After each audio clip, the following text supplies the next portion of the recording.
नमस्कार, मैं हूं रत्ना और आप देख रहे हैं सी न्यूज भारत। वक्त हो चुका है उत्तर प्रदेश बुलेटिन का। बात करेंगे जौनपुर की, जहां कोतवाली शाहगंज की महिला कांस्टेबल टीम ने कस्तूरबा विद्यालय की छात्राओं को मिशन शक्ति के प्रति जागरूक किया। साथ ही बात करेंगे महाराजगंज की, जहां जूते के शोरूम में आग लगने से लाखों का सामान जलकर राख हो गया। ऐसी तमाम खबरों पर विस्तार से चर्चा करेंगे इस बुलेटिन में। गाजियाबाद के शालीमार गार्डन थाना क्षेत्र में प्रॉपर्टी कारोबारी राधेश्याम ने प्रेस कॉन्फ्रेंस कर आरोप लगाया कि कुछ लोगों ने उससे 35 लाख की रंगदारी मांगी और जान से मारने की धमकी दी, लेकिन पुलिस ने शिकायत के बावजूद कोई कार्रवाई नहीं की। राधेश्याम ने बताया कि आरोपी पहले उसके विश्वास में आकर उधार की रकम ले गए और जब उसे पैसे मांगे तो 14 अप्रैल 2025 को बुलाकर एक कॉम्प्लेक्स में बंदूक दिखाकर धमकाया गया, मारपीट की गई और जान से मारने की धमकी दी गई।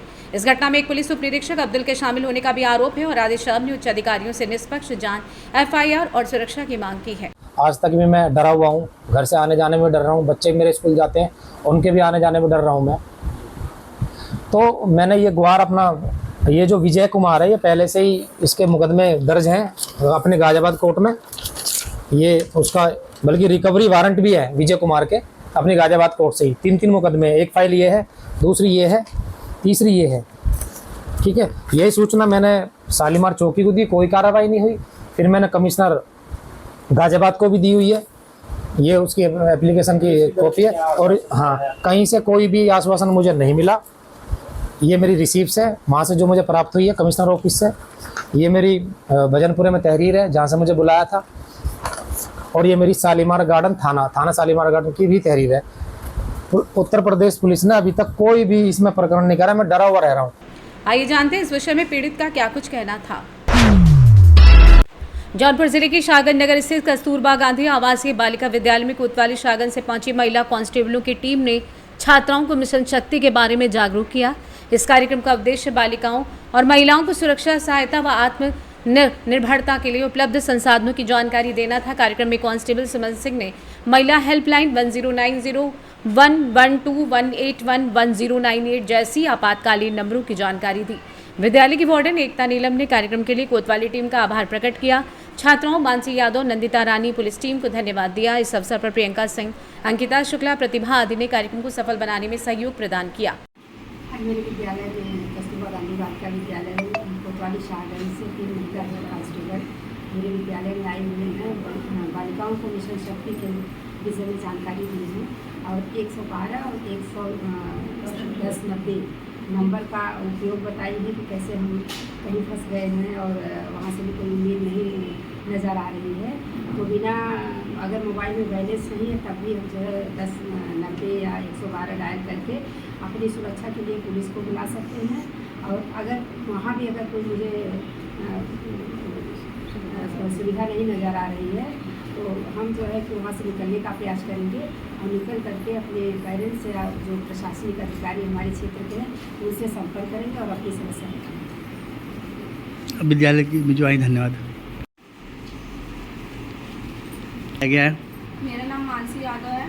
मैं क्लास 8 की छात्रा हूँ। मेरे स्कूल का नाम कस्तूरबा गांधी आवासीय बालिका विद्यालय है। आज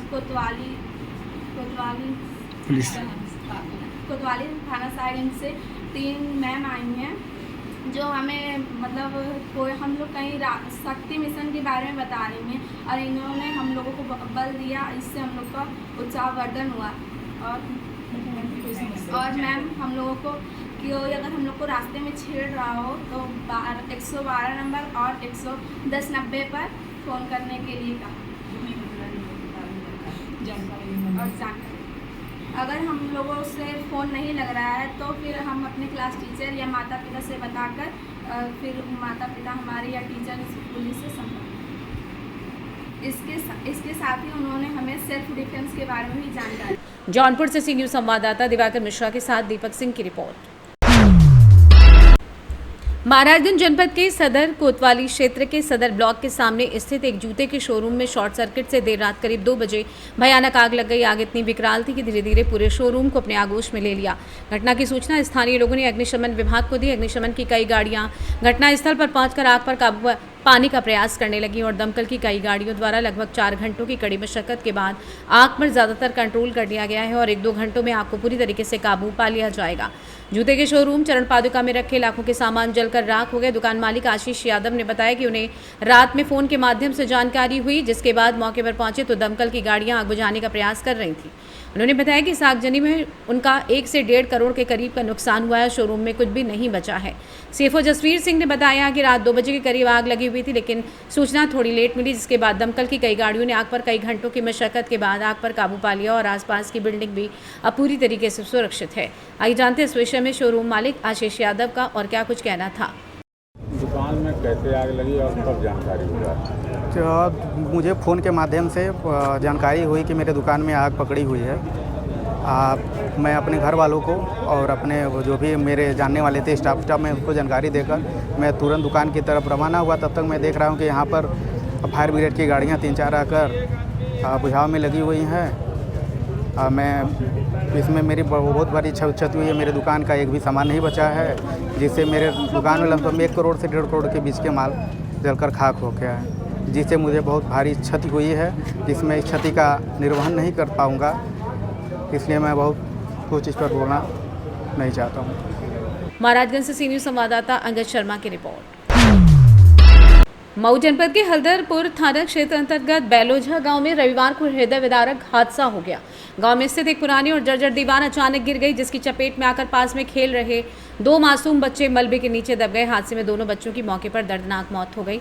घटना की सूचना मिलते ही पुलिस प्रशासन और राहत बचाव दल मौके पर पहुंचा। स्थानीय ग्रामीणों की मदद से मलबा हटाने का कार्य युद्ध स्तर पर जारी है। मृतकों की पहचान बेलौझा गांव निवासी शिवम 13 वर्ष पुत्र शिवशंकर और अरुण 10 वर्ष पुत्र बाबूलाल के रूप में हुई। हादसे के बाद पूरे गांव में शोक की लहर दौड़ गई और परिजनों का रो रो कर बुरा हाल है। मौके पर पहुंचे एडीएम मऊ सत्यप्रीत सिंह ने बताया कि जिस भवन की दीवार गिरी वो एक पुरानी और वर्षों से बंद पड़ी जर्जर इमारत थी, जिसमें पहले कताई बुनाई का कार्य होता था। अवकाश के दिन सभी बच्चे वहां खेल रहे थे, तभी ये अचानक हादसा हो गया।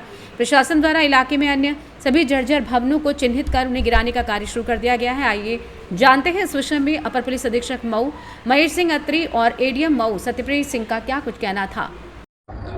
ये ग्राम बेलौझा में एक असामयिक रूप से घटना के परिणाम स्वरूप गांव के निवासी 2 बच्चे अरुण और शिवम की यहाँ पे एक पुरानी परित्यक्त बिल्डिंग थी, उसकी छत गिर जाने के कारण मृत्यु हो गई।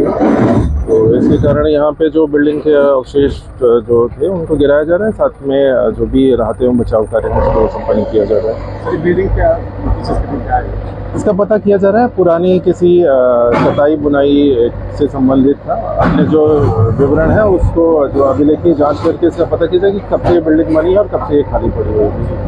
बच्चे यहाँ पे क्या पकड़ जो प्रत्यक्षदर्शी जो गांव वाले हैं उनके अनुसार चूंकि आज अवकाश का दिन है तो बच्चे यहाँ पे खेलने के लिए और आम वगैरह बीनने के लिए इकट्ठा हुए थे, अपना खेल रहे थे। इसी बीच अकस्मात रूप से जो बिल्डिंग की जो छत थी वही कमरे की वो छत नीचे गिर पड़ी थी। बच्चों की उम्र क्या है? लगभग 9-10 वर्ष ग्रामवासियों के द्वारा उम्र बताई जा रही है। 2 बच्चे जी 2 बच्चे। आज सुबह 9 बजे के लगभग थाना हल्दरपुर के गांव बेलौझा में एक घटना घटित हुई। गांव बेलौझा में एक कताई बुनाई मिल है, जिसमें 2 बच्चे, एक अरुण सन ऑफ बाबूलाल और शिवम सन ऑफ शिवशंकर खेल रहे थे। अचानक से इस पुरानी कताई बुनाई मिल की छत गिर गई, जिससे दोनों बच्चे दब गए और उनको निकाला गया और उनको हॉस्पिटल भेजा गया, प्राइमरी हेल्थ सेंटर रतनपुरा, जहां उनको मृत घोषित कर दिया गया। दोनों बच्चों को पोस्टमार्टम हेतु मोर्चरी भेजा गया है। बचाव और राहत कार्य जारी है। मौके पर शांति व्यवस्था कायम है। मऊ से सी न्यूज़ संवाददाता प्रमोद विश्वकर्मा की रिपोर्ट। फिलहाल इस बुलेटिन में बस इतना ही। देश और दुनिया की तमाम बड़ी खबरों के लिए देखते रहिए सी न्यूज़ भारत।